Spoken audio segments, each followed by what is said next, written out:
അസ്സലാമു അലൈക്കും വറഹ്മത്തുള്ളാഹി. ബിസ്മില്ലാഹി അൽഹംദുലില്ലാഹി വസ്സലാത്തു വസ്സലാമു അലാ റസൂലില്ലാഹി വഅലാ ആലിഹി വസഹ്ബിഹി അജ്മഈൻ, അമ്മാ ബഅദ്. പ്രിയമുള്ളവരെ, ചോദ്യങ്ങളുടെ കൂട്ടത്തിൽ നിന്ന് ഏറ്റവും ആദ്യം ഒരു മക്കനിട്ട താത്താടെ രണ്ട് ക്ലിപ്പ് കണ്ടിട്ടുണ്ടല്ലോ. ഇത് ഇയാള് മാത്രമല്ല, എല്ലാ വിധേയകളും സാധാരണ വെച്ച് കാച്ചണ ഒരു പരിപാടിയാണ്. അപ്പൊ അതുകൊണ്ട് നമ്മൾ ബേസിക്കലി ഇവിടെ ഒരു കാര്യം മനസ്സിലാക്കണം. അല്ലാഹുമ്മ ലക സുംതു അലാ റിസ്ഖിക അഫ്തർതു എന്ന് നോമ്പ് തുറക്കണ സമയത്ത് ചൊല്ലണം എന്ന് ബഹുമാനപ്പെട്ട മഖ്ദൂം തങ്ങളടക്കം ഒട്ടനവധി ഫുഖഹാ രേഖപ്പെടുത്തിയിട്ടുള്ള ഒരു സംഗതിയാണ്. അതുകൊണ്ട് തന്നെ കാലങ്ങളായി മുസ്ലിം ഉമ്മത്തെ അമല് ചെയ്യുന്ന ഒരു വിഷയമാണ്. ആ വിഷയത്തെ നിഷേധിക്കാൻ ഇയാൾ പറഞ്ഞ എന്താ, അതിനൊരു അസുലും ഇല്ല എന്നാണ്. അല്ലേ?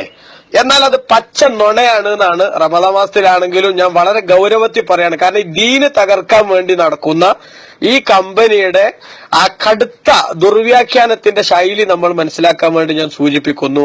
ഞാൻ പറയുന്ന ഈ പ്രയോഗത്തിലെ ചില വാചകങ്ങൾ നിങ്ങൾ അതിന്റെ ഗൗരവവും അതിന്റെ ഉദ്ദേശശുദ്ധി മനസ്സിലാക്കണം എന്ന് ഉണർത്തിക്കൊണ്ട് ഞാൻ പറയാണ്. അങ്ങനെ ദ്വാർക്കണം, നോമ്പ് തുറക്കണ സമയത്ത് നബി സല്ലല്ലാഹു അലൈഹി വസല്ലം തങ്ങൾ അങ്ങനെ ദ്വാർന്നിട്ടുണ്ട്.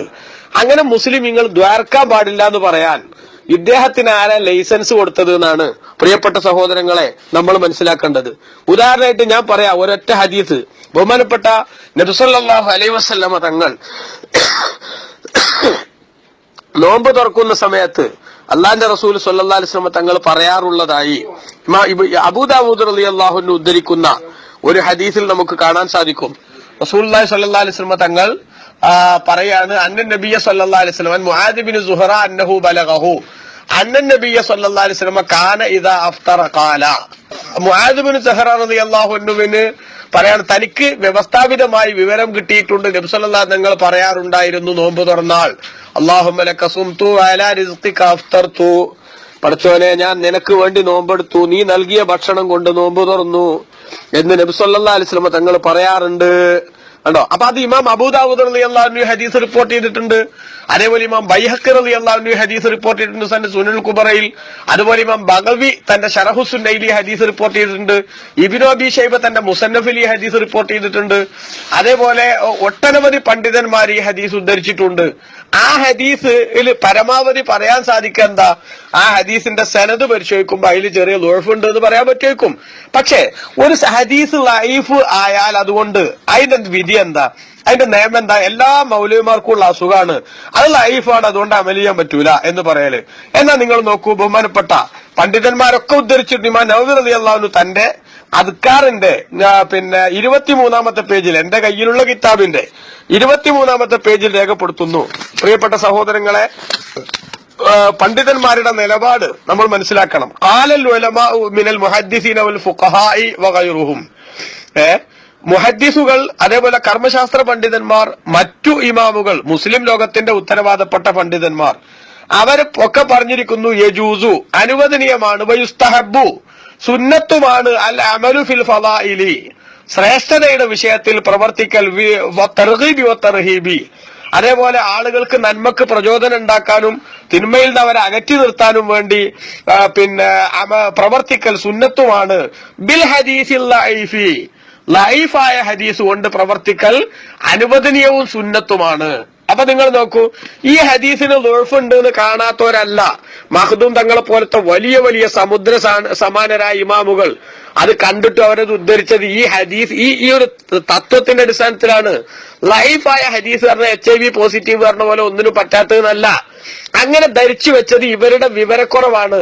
അതുകൊണ്ട് തന്നെ മുസ്ലിം ലോകം അല്ലാഹുമ്മ ലക സുംതു എന്ന് നോമ്പ് തുറക്കുന്ന സമയത്ത് പണ്ടേ ചൊല്ലി വരുന്നത് അത് റസൂലുള്ളാഹി സ്വല്ലല്ലാഹു അലൈഹി വസല്ലം ഹദീസിന്റെ അടിസ്ഥാനത്തിലാണ്. ബഹുമാനപ്പെട്ട കർമ്മശാസ്ത്ര പണ്ഡിതന്മാരെല്ലാം അത് സ്ഥിരീകരിക്കുകയും ചെയ്തിട്ടുണ്ട്. അതാണ് ആ ഒന്നാമത്തെ ക്ലിപ്പിനുള്ള മറുപടി. പിന്നെ രണ്ടാമത്തെ ക്ലിപ്പിൽ മൂപ്പര് പറഞ്ഞെന്താ, അശ്ഹദു അല്ലാ ഇലാഹ ഇല്ലല്ലാഹ് അസ്തഗ്ഫിറുല്ലാഹ് അസ്അലുക്കൽ ജന്നത വഅഊദു ബിക മിനന്നാർ എന്ന് അങ്ങനെ റമദാൻ മാസത്തിൽ മൊത്തം ചെല്ലലുണ്ട്. അത് ശരിയല്ല എന്നാ. എന്നിട്ട് അദ്ദേഹം തന്നെ പറയുന്നു ഇത് എപ്പോഴും ചെല്ലാൻ റമദാനിൽ മാത്രമല്ല, റമദാനിൽ മാത്രമേ ചെല്ലാൻ പറ്റൂന്ന് സുന്നിയോട്ട് പറഞ്ഞിട്ടുമില്ല. എല്ലാ നന്മകളും എപ്പോഴും ചെയ്യണം. പക്ഷേ റമദാൻ പോലുള്ള പുണ്യങ്ങളുടെ പെരുമഴക്കാലം വരുമ്പോ അതിലൊന്ന് സജീവത വേണം. അപ്പൊ അതുകൊണ്ട് പറ്റുമ്പോഴൊക്കെ എന്താക്കുക, ഈ ദിക്റുകൾ ചെല്ലുക എന്നു മാത്രമല്ല 4 വാക്കുകൾ നിങ്ങൾ വർദ്ധിപ്പിക്കണം. അതിൽ 2 നിങ്ങൾക്ക് ഒഴിച്ചുകൂടാൻ പറ്റാത്തതും 2 അള്ളാഹുവിന് വളരെ ഇഷ്ടവുമാണെന്ന് നബി സല്ലല്ലാഹു നിങ്ങൾ പഠിപ്പിച്ചിട്ടുണ്ട്.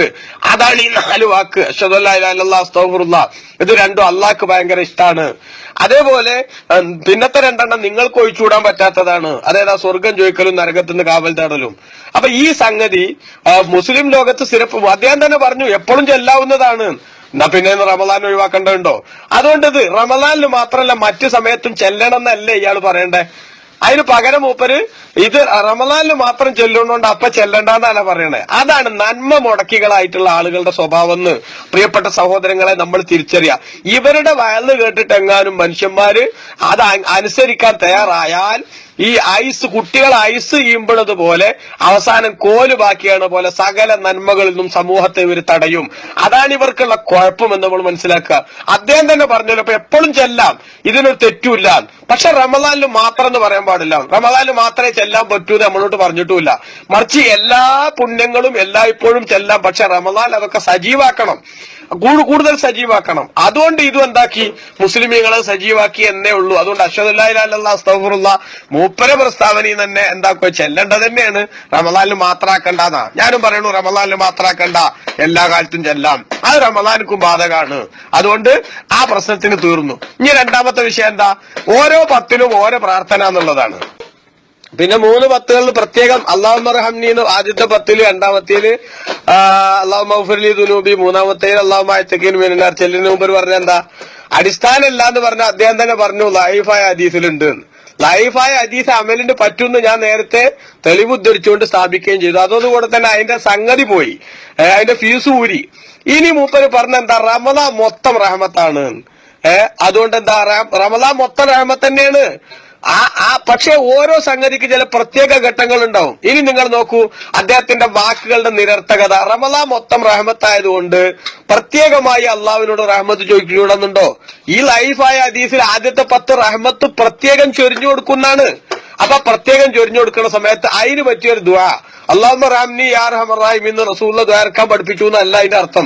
മറിച്ച് ഒന്നാമത്തെ 10 റഹ്മത്താന്ന് റസൂലുള്ളാഹി പറഞ്ഞില്ലേ, അതിന് യോജിച്ചൊരു വാക്ക് നമുക്ക് പറയാം. അതിന് ഒരു കുഴപ്പമോ ഇസ്ലാമിലില്ല. അതിന് പ്രമാണങ്ങളെ മനസ്സിലാക്കേണ്ടത് എങ്ങനെയെന്ന് തിരിയണ ഒരൊറ്റ ശരിയായ ബുദ്ധി മാത്രം മതി. പക്ഷേ നമ്മുടെ പുത്തൻവാദികൾക്ക് ഇല്ലാതെ പോയത് അതാണ് എന്ന് പ്രിയപ്പെട്ട സഹോദരങ്ങൾ, എത്ര സ്ട്രോങ്ങിൽ ഇത് പറയുമ്പോൾ നിങ്ങളാരും വിഷമിക്കണ്ട. അതിന് മാത്രം ഗുരുതരമായ പ്രത്യാഘാതം ദീനിന് ഉണ്ടാക്കുന്ന വിഭാഗമാണ് ഇവര് എന്നതുകൊണ്ടാണ് ഞാൻ സൂചിപ്പിച്ചത്. ഓക്കെ. ഇനി നിങ്ങൾ നോക്കൂ, മൊത്തം റമദാൻ മൊത്തം റഹ്മത്താണ്. അതുകൊണ്ട് ആദ്യത്തെ 10 പ്രത്യേകം പറയാൻ പാടില്ല എന്ന് പറഞ്ഞാൽ ഇദ്ദേഹം തന്നെ തുടർന്ന് പറയണ നിങ്ങൾ കേട്ടില്ലേ? റമദാൻ മൊത്തം റഹ്മത്തായതുകൊണ്ട് ആദ്യത്തെ 10 അല്ലാഹുമ്മ റഹ്മനിന്ന് ദ്വാരക്കാൻ പറ്റൂല എന്ന് പറഞ്ഞ ഈ സാധുവിന്റെ പിന്നെ പറയണത്. എന്നാ റസൂലുള്ളാഹി സ്വല്ലല്ലാഹു അലൈഹി വസല്ലം നമുക്ക് പഠിപ്പിച്ചിട്ടുണ്ട് ലൈലത്തുൽ ഖദർ ആകാൻ സാധ്യതയുള്ള ദിവസം അല്ലാഹുമ്മ ഇന്നക അഫുവുൻ തുഹിബ്ബുൽ അഫ്വ ഫഅഫു അന്നി എന്ന് ദ്വാരക്കാൻ പഠിപ്പിച്ചിട്ടുണ്ട്. പഠിച്ചോ എന്താ അതിന്റെ അർത്ഥം? അല്ലാഹുമ്മ ഇന്നക അഫുവുൻ, പഠിച്ചോനെ നീ മാപ്പ് ചെയ്തു കൊടുക്കുന്നവനാണ്, തുഹിബ്ബുൽ അഫ്വ മാപ്പ് ചെയ്തു കൊടുക്കുന്ന ഇഷ്ടപ്പെടുന്ന ആളുമാണ്. അത് ലൈലത്തുൽ ഖദറിൽ മാത്ര എല്ലായ്പ്പോഴും അല്ലാഹു സുബ്ഹാനഹു വ തആല അങ്ങനെ തന്നെയല്ലേ? അഫുവന്നല്ലേ? അള്ളാഹു അഫുവാണ് എന്ന് പറയുന്നത് എല്ലാ കാലത്തും ഇല്ലേ? പിന്നെന്താ ലൈലത്തുൽ ഖദർ പ്രത്യേകം റസൂലുള്ളാഹി പറഞ്ഞത്? പറഞ്ഞത് അന്ന് അഫുവ് വല്ലാണ്ട് ചൊരിഞ്ഞു കൊടുക്കുന്നതാണ്. അപ്പൊ എന്ന പോലെ തന്നെ ആദ്യത്തെ 10 റഹ്മത്തിന്റെ 10 എന്ന് നബി സല്ലല്ലാഹു അലൈഹി വസല്ലം പറഞ്ഞത് ലൈഫായ ഹദീസിലുണ്ട്. അത്തരം സംഗതികൾക്ക് ആ ഹദീസ് എമ്പാടും മതിയായതുമാണ്. അതുകൊണ്ട് തന്നെ അതിന് യോജിച്ചൊരു റഹ്മത്ത് പ്രത്യേകം കിട്ടാൻ പറ്റിയൊരു വാക്ക് അത് മുസ്ലിമീങ്ങൾ കാലങ്ങളായി പറഞ്ഞുകൊണ്ടിരിക്കുന്നതാണ്. ഇത്രയും കാലം ജീവിച്ച മുസ്ലിമീങ്ങൾക്കൊന്നും ഇത് തിരിയാതെ ഇവരെ പോലത്തെ 4 ആളുകൾക്കാണ് ഇത് മനസ്സിലായത് എന്ന് വിശ്വസിക്കാൻ മാത്രം മനുഷ്യന്റെ ബുദ്ധി മരവിച്ചു പോകുക എന്ന് പറഞ്ഞാൽ കഷ്ടം അല്ലാതൊന്നും പറയാനില്ല എന്ന് സംബന്ധമായി സൂചിപ്പിക്കാനുള്ളൂ. ഇൻഷാ അല്ലാഹ്. വസ്സലാമു അലൈക്കും വറഹ്മത്തുള്ളാഹി വബറകാതുഹു.